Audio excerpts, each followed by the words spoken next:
हुमा बकाई साहब, आपसे जानना चाहूँगा, पाकिस्तान की इस कामयाब सफारतकारी के नतीजे में दोनों फ़रीक़ैन इकट्ठे बैठे और अपने तमाम मुतालबात और तस्वीयत तलब मामलात को खुलकर उन्होंने डिस्कस किया। टेक्निकल लेवल की भी एंगेजमेंट्स हुई, लेकिन अबनाए हुर्मुज़ का मामला, यूरेनियम की अफ़सूदगी और मुंजमद असासों के मामले के ऊपर डेडलॉक है। आपको लगता है कि आने वाले दिनों में जो एक पेस सेट हो चुकी है मुज़ाकरात की, उसके ज़रिए से ये तीनों क्रिटिकल मामलात भी हल हो सकते हैं? देखिए, at the end of the day चूंकि कम्प्लेक्शन बहुत अच्छा था, दोनों डेलीगेशंस का हाई प्रोफाइल थे। उससे पहले भी बहुत ज्यादा बैकडोर डिप्लोमेसी हुई थी, बैक एंड फोर्थ हुआ था। तो उम्मीद की जा रही थी कि कुछ, मतलब मैं मुझे कोर्ट की तो उम्मीद नहीं थी, लेकिन मेरा ख्याल था कि कोई रिटन कम्युनिके आ जाएगा।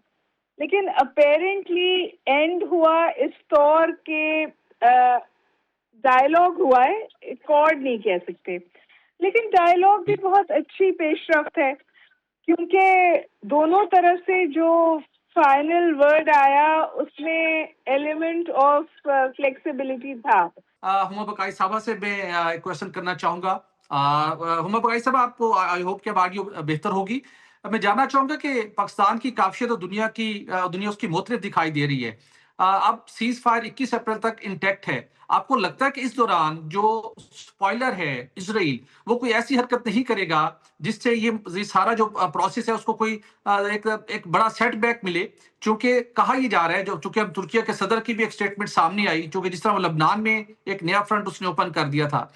तुर्किया के सदर ने भी बहुत सख्त अल्फाज में वार्निंग दी है। उन्होंने कहा कि पाकिस्तान के इस मुज़ाकराती अमल के नतीजे में हमने बहुत ज़्यादा रिस्ट्रेंट शो किया है। अब अगर ईरान के ऊपर कोई अटैक किया इज़राइल ने, तो ये अटैक तुर्किया पर तस्वुर होगा। ये कितनी बड़ी डेवलपमेंट है, और इज़राइल इस अमल को एक पॉजिटिवली लॉजिकल एंड तक पहुंचने के अंदर कोई रुकावट नहीं डालेगा? ये दुनिया इसके ऊपर कैसे यकीन करेगी?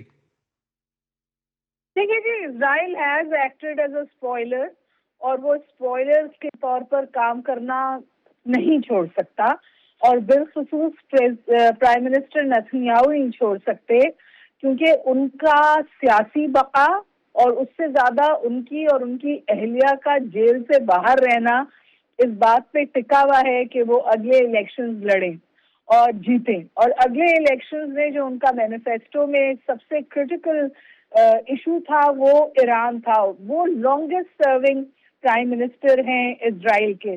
लेकिन जो आपने अभी जी। बात की है, अगर आप ईरान में लोगों से बात करें तो वो कहते हैं कि जो होल्ड था स्पॉइलर का, वो अब कमजोर पड़ रहा है, क्योंकि अगर स्पॉइलर अपनी एक्टिविटीज बढ़ा दे तो वो कमजोरी का इतराफ होता है।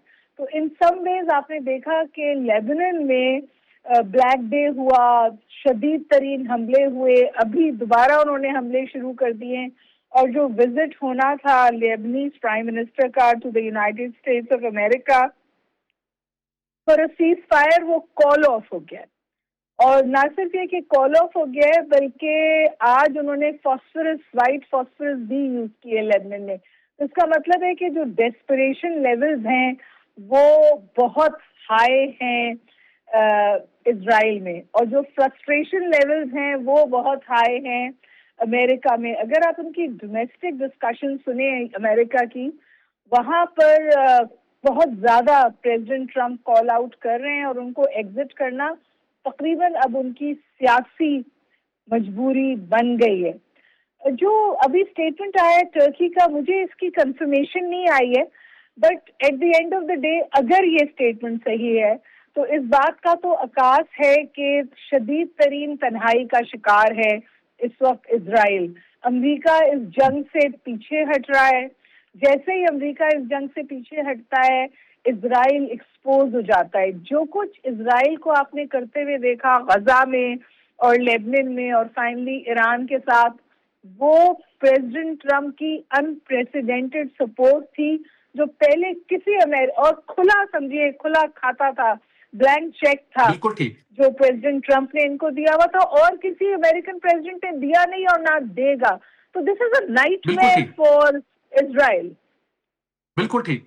और एक बिल्कुल बात मैं ठीक। आपसे और गुजारिश कर दूं, आप जी। मुझे इजाजत दें, मैं आपसे इजाजत भी चाहूंगी। देखिए, मई जी, में एक लाजमी। मीटिंग होनी है, यूएस प्रेसिडेंट की चाइना की, वो उन्होंने एक दफा कॉल ऑफ की है, क्योंकि चाइना से उन्हें बिल्कुल वाज़ेह मैसेजिंग हुई थी कि आप उस वक्त तशरीफ लाएं जब ये जंग खत्म हो जाए। वो मीटिंग क्रिटिकल है अमेरिका की इकोनॉमी के लिए इन सम वेज। तो इनको बिल्कुल क्लियर कट मैसेज है चाइना से कि ये जंग खत्म होगी तो आप आए। तो सिर्फ जो टाइम बार है वो ईरान के लिए नहीं है, टाइम बार अमेरिका के लिए भी है।